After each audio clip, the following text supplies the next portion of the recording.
కొలికపూడి అంటే వివాదాలు, వివాదాలు అంటే కొలికపూడి అన్నట్టే ఉన్నది తిరువూరు ఎమ్మెల్యే కొలికపూడి శ్రీనివాసరావు ముచ్చట.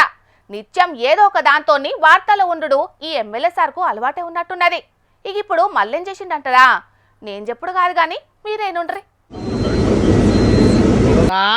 ఎమ్మెల్యే కొలికపూడి సారు ఎంత పెద్ద ముచ్చట చెప్పిండో. తిరువూర్లా ఏకంగా పోలీసులే దగ్గరుండి మరి గంజాయి అమ్మిస్తున్నారట. దానికి సంబంధించి పక్కా ఆధారాలు కూడా ఉన్నాయట. అంటే కంచె చేను మేసినట్టు గంజాయి బ్యాచ్ ని దొరకబట్టి మక్కిలిర కొట్టాల్సిన పోలీసులే గంజాయి అమ్మిచ్చి పైసలు సంపాదిస్తున్నారంటే ఇది చిన్న ముచ్చట కాదు.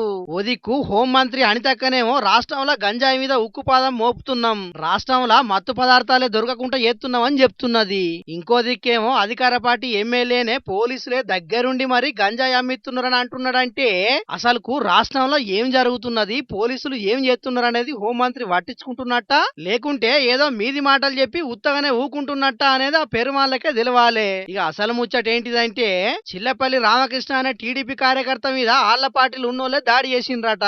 ఇక వాళ్ళ నుంచి తప్పించుకునేందుకు రామకృష్ణ సీసాతోని కొట్టి వారిపోతే వాళ్ళు రామకృష్ణ మీద కేసు పెట్టిరట.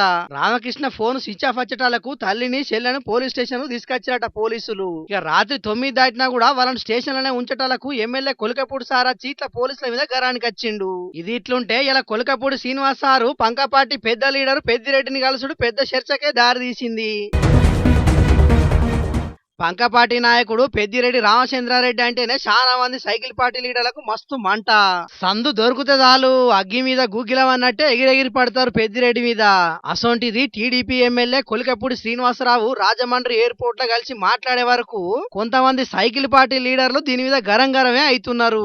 మొత్తానికైతే పోలీసులే దగ్గరుండి మరి గంజాయి అమ్మిస్తున్నారన్నాక 24 గంటలు గడవక ముందే పెద్దిరెడ్డిని కలిసి ఇంకో వివాదంలో ఇరుక్కున్నట్టయిండు కొలికపూడి సారు. మరిగా ఇప్పటికైనా హోంమంత్రి అనితక్క ఈ గంజాయి ముచ్చట్ల మీద విచారణ చేసి అసలు ఏం జరుగుతున్నదనే తేలుస్తుందో లేకుంటే ఈ మాటలను లైట్ తీసుకుంటుందో చూడాలి మరి.